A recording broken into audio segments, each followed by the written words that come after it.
Përshëndetje nga unë Shpresa Banja. Jemi në podcastin e radhës, në kuadër të projektit që Forumi i Gruas Elbasan po realizon me mbështetjen e një networku europian, gratë kundër dhunës në Europë.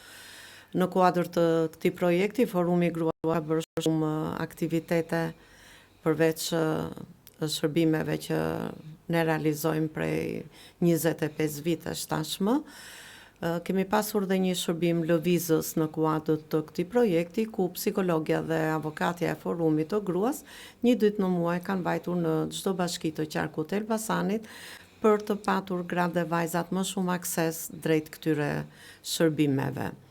Siç edhe e dini, duke qenë se kemi një eksperiencë shumë të gjatë, Forumi i Gruas bën 3 shërbime konkrete për gratë dhe vajza të mbijetuara të dhunës në familje dhe fëmijët të tyre, siç është shërbimi psikosocial, ku psikologja me telefon apo ballë për ballë realizon këshillimin.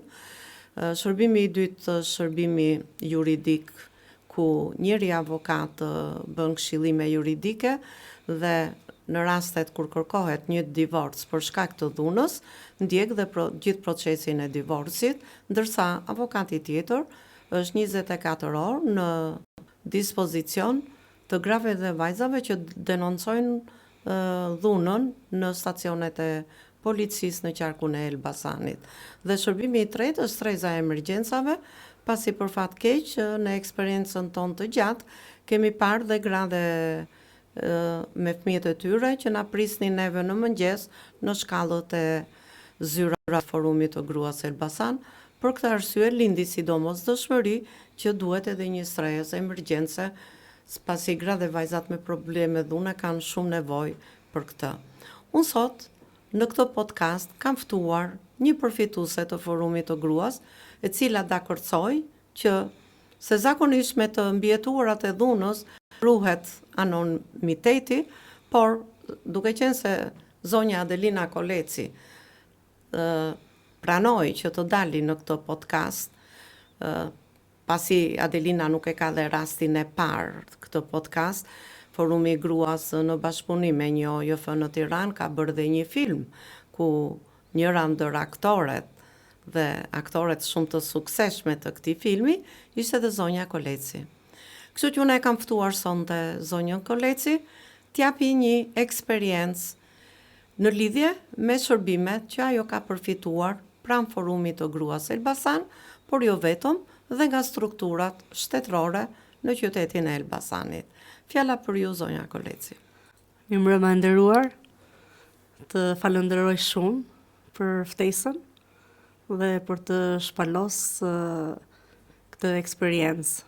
Nuk është e vetmja, së bashku, ne kemi bashkëpunuar, duke përmendur këtu që unë vi nga situata e grave të dhunuara dhe normale duke parë që ky episod sot sa vjen dhe po rritet dhe ishte vetë bluzat e bardha që më drejtuan atëherë tek psikologja Mirela Gjoni, që e përshëndes dhe falenderoj për mbështetjen.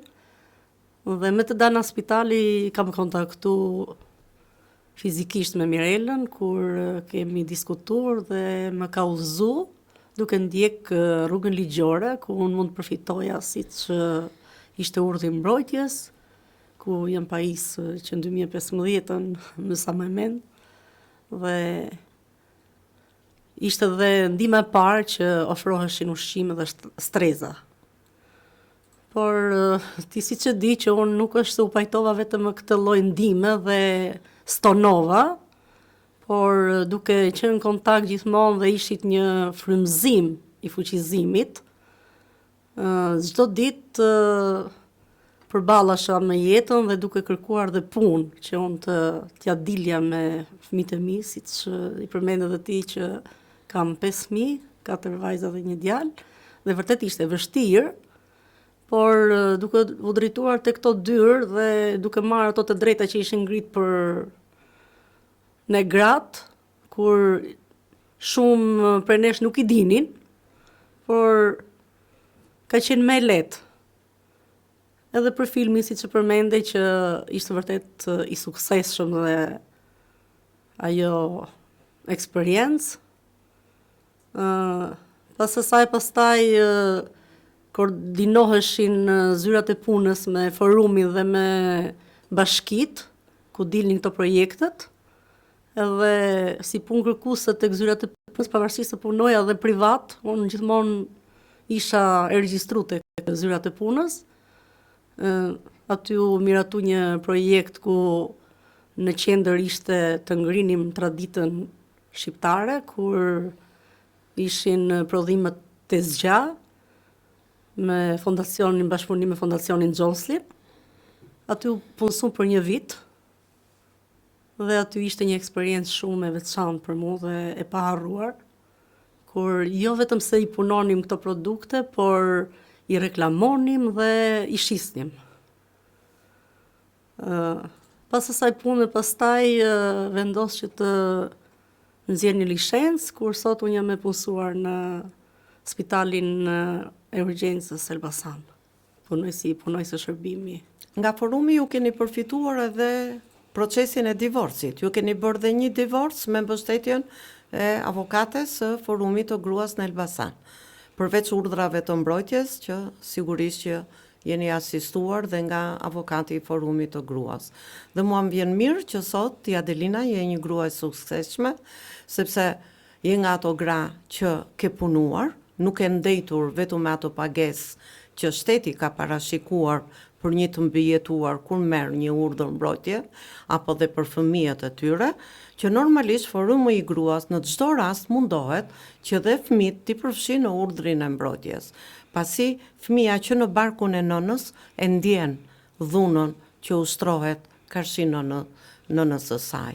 Dhe ju nuk ndejtët vetëm me këtë pagesë të siguruar nga shteti, por ju menjëherë filluat, kërkuat punë, gjetët një punë dhe sot ju keni avancuar akoma më tepër, po kandidoni dhe për një forcë politike që është Lëvizja Bashk. Përveç kësaj, Adelina, ju keni qenë dhe një aktore shumë e mirë në filmin që Forumi i Gruas Elbasan ka realizuar me një OJF në Tiranë në lidhje me jetën e grave që përjetojnë eksperienca dhune. Dhe ju sinqerisht, kur ju kemi parë në film, kemi menduar që jeni një aktore, jo një grua që keni përjetuar, ashtu si që thatë ju, shumë situata dhune. Dhe mu më vjen shumë mirë që ju sot jeni përballë meje, jeni me një punë, jeni me fëmijët tuaj që nga dita në ditë po i bëni më të suksesshëm dhe po kandidoni dhe për një parti politike. Po, unë jam antarësuar tek partia Lëvizja Bashk, kur jam dhe kandidate për qytetin e Elbasanit, dhe për këtë e ndjej vërtet privilegj, sepse të jap dhe kontributin në këtë lloj gare sot, një garë politike. Por, sinqerisht, më tepër më ka shtyr që programi ku partia Shpalos është për 177 faqesh, aty është edhe projekti për fëmijët në shkolla, për edukimin, për shkollimin, për gratë, për nënat që rrisin fëmijët dhe që janë vetë kryeja familjare. Kjo më ka tërhek duke parë këtë lloj programi dhe dua që të jem një zë i fortë për ato gratë të ndrojtura, të stepura që pajtohen me dhunën, por siç ishte edhe filmi, një temë shumë e bukur dhe titulli ishte Të dalësh mbi dhunën.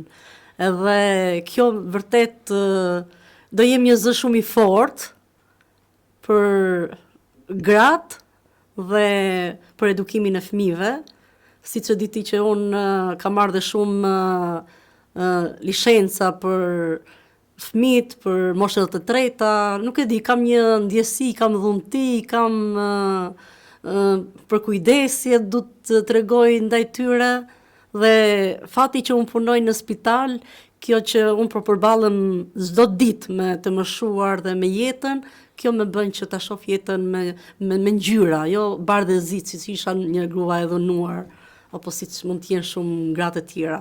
Uroj që me këtë broadcast t'u jap një shpresë atyre grave, të mos ndihen të vrara, po të marrin forcë dhe të drejtohen te këto institucione që vërtet ja dalin. Faleminderit Adelina, dhe unë më lejo që t'ju bëj thirrje të gjitha grave që kanë probleme dhune në familje, të vinë pranë forumit të gruas, të shkojnë pranë institucioneve shtetërore, sepse sot ka shërbime. Shteti shqiptar është i pari shtet në Europë që ka ratifikuar konventën e Stambollit apo konventën e dhunës.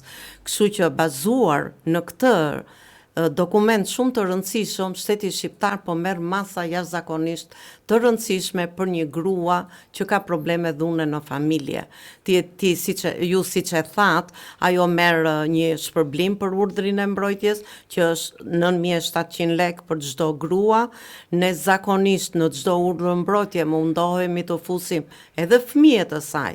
Pra nëse ka 2, 3, 4 fëmijë, secili prej tyre merr 9.700 lekë. Pra nga njëra anë, ajo me këtë lloj parash që shteti shqiptar i jep, ajo ndjehet e lehtësuar, sepse deri dje ato dilnin në rrugë nuk dinin ku të shkonin.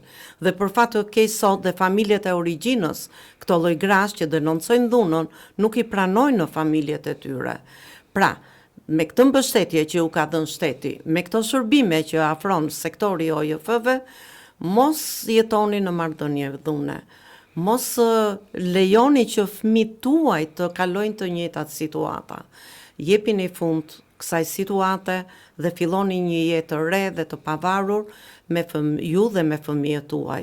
Ju falimderit Adelina që ishit në podcast dhe shpresoj gratë e tjera që ju kanë dëgjuar do bëjnë një lloj si ju, do bëhen të pavarura për të rritë dhe të eduku fëmijët e tyre. Faleminderit. Shpresoj që të jetë vërtet një zë tingëllues dhe inkurajues dhe vërtet bëhen sa më shumë gratë guzimshme.